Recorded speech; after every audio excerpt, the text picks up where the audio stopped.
When you wake up in the morning and the receptors in the back of your eye pick up light, the moment that happens, your optic nerve sends a signal to the pineal gland, and the pineal gland starts making serotonin. And serotonin is the daytime neurotransmitter. In other words, serotonin gets you up and going, it gets your brain turned on.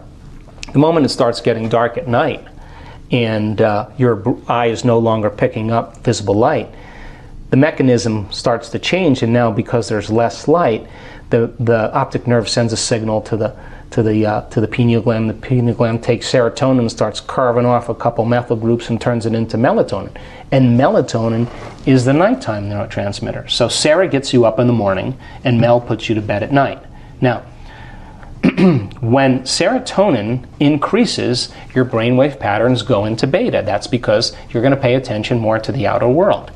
When you're in meditation and you close your eyes and you eliminate light and it's dark in the room and you play music in the background, you put earplugs in, you're getting less sensory data coming in from your environment, so the neocortex is not so preoccupied with trying to create meaning between the outer world and the inner world. You're forgetting about the outer world, and the inner world is where you're cultivating something. So then, when you close your eyes and do your meditation, then your brain waves move into melatonin. But if you're waking up in the morning and you're waking up at 5 in the morning, guess what? Your brain waves will probably be in theta or alpha. You're in your subconscious. You're past the beta thinking, right? We go to bed at night. I have friends that are artists and playwrights and musicians. They stay up till 2 in the morning. They love that 11 o'clock till 2 in the morning. They're in nighttime. They're in alpha. They got all these creative ideas. There's, me, I'm a morning person. I wake up. I'm up at 4:30 or 5 in the morning. It's my time to create. I set aside a certain amount of time. That's my time, because the rest of the day I'm serving. So I like to get myself right in the morning, right? So doing that then begins to alter brainwave patterns. Now, if you move from beta to alpha, there'll come an amazing moment where if you do this right, you'll slip into theta. Now, theta is when your body is asleep, but your mind is awake. Yes. So think about this. If your body's asleep and you've conditioned it to be the mind through addictions or habits, the moment the body's asleep, it's no longer the mind. So there's no longer any resistance. And that's where instantaneous change takes place. If you go too far, you slip into delta, and that's called deep sleep and restorative sleep. And people say to me, well, I really can't meditate. And I say, really? Where do you meditate? Oh, in bed. Yeah, well, get out of bed. Get out of bed, because you're going to go right to delta. So then, what we noticed in our research, to finish that other thought, is that there comes a moment when you're in that coherent level of alpha that all of a sudden you slip into theta. And all of a sudden, when theta turns on, all of a sudden you start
seeing this amazing change take place, and the body becomes so relaxed, and the energy centers, the sympathetic nervous system, switches on.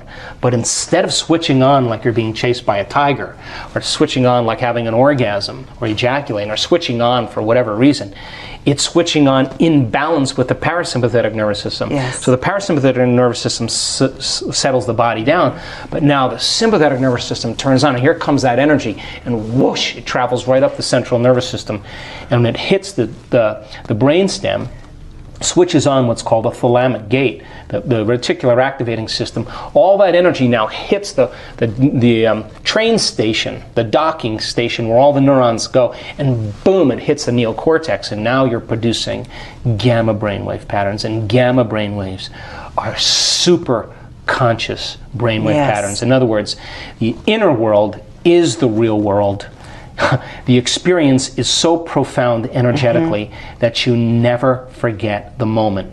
That's when you rewrite the program. That lady we showed having ecstasy and taking, not I think, in a state of ecstasy in their meditation, she was in high gamma. Right. We were watching her, I was watching her go, we were going alpha, alpha, theta, theta, theta. We looked at each other and we were like, oh no, Jeffrey and I, and all of a sudden, boom, here it comes, gamma, off the page. So then the moment that happens, and that's energy. Yeah.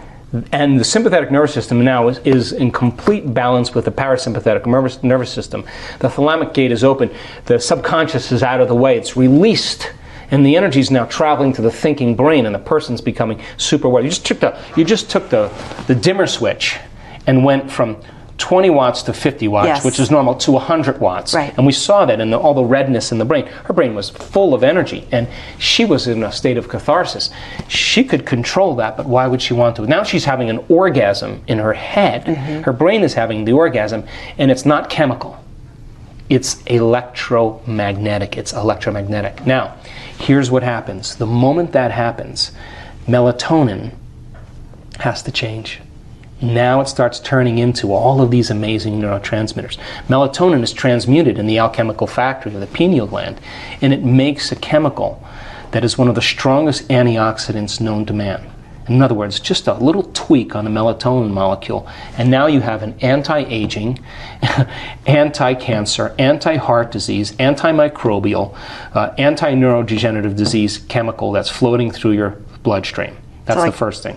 HGH or something? What is it? No, it's an antioxidant. It's all those things. Oh, wow. You just take a methyl group and twist it, and it turns out. Then if you take melatonin and you change it again, it creates a phospholuminescent chemical, the same chemical found in the electric eel.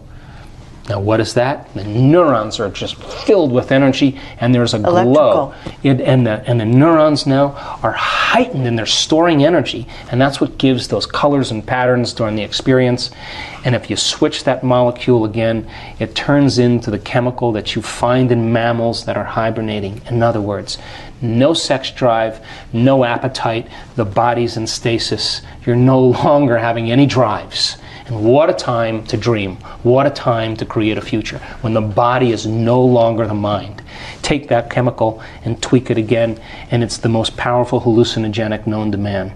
And now you're talking about the God molecule. You're talking about the inner world as the real world, and now you are walking into a dimension.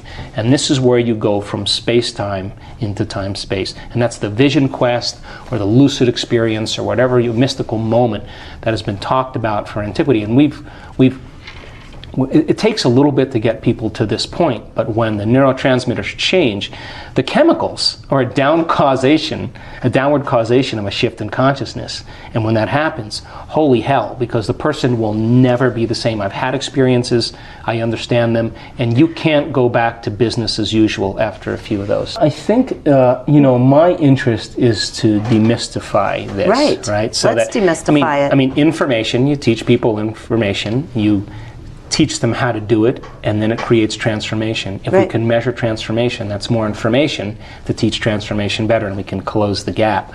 So, in one of our advanced workshops, we actually did extensive meditation. One of the things I've realized in my own personal experience is that you have to go past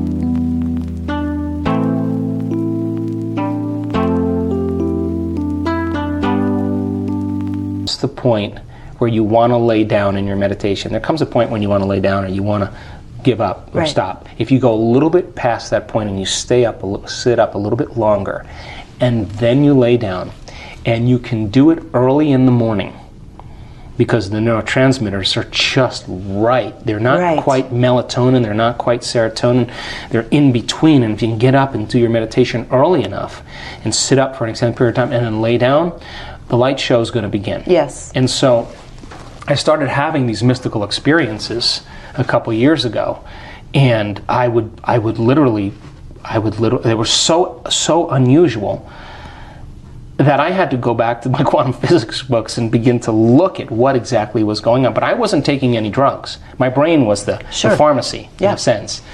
And I was having these Kundalini experiences, and it was like I was getting plugged into a light socket, like someone plugged me into the electricity socket, and I could feel every single cell of my body turning on all at once, and it was like somebody took that dial and turned it up, and it was amazing. So there was a signature energetically of love that came with that. Yes. It was the thing that I became the most interested in, because when I started having these experiences, Regina, the first thing I realized is I got this all wrong. I really had it all wrong, because this intelligence is so incredibly loving, and it's who we are. We're just separate from it. We're particle instead of wave, and when your nervous system tunes into that and the electromagnetism comes with it, the only way you can describe it is that you are so present, so conscious, and so in love with the idea of being alive that you don't want anything else. You can't want in that moment, because if you started to want, you would lose the feeling. So you can't want. All you can do is be, right, and love. So I started having these experiences, and then I started thinking, well, maybe we should be able to teach this. So I started doing the research on the neuroendocrinology and what it took and the brain chemistry at the time. And then I had to start explaining what the heck was happening to me. So that's how I got involved in it.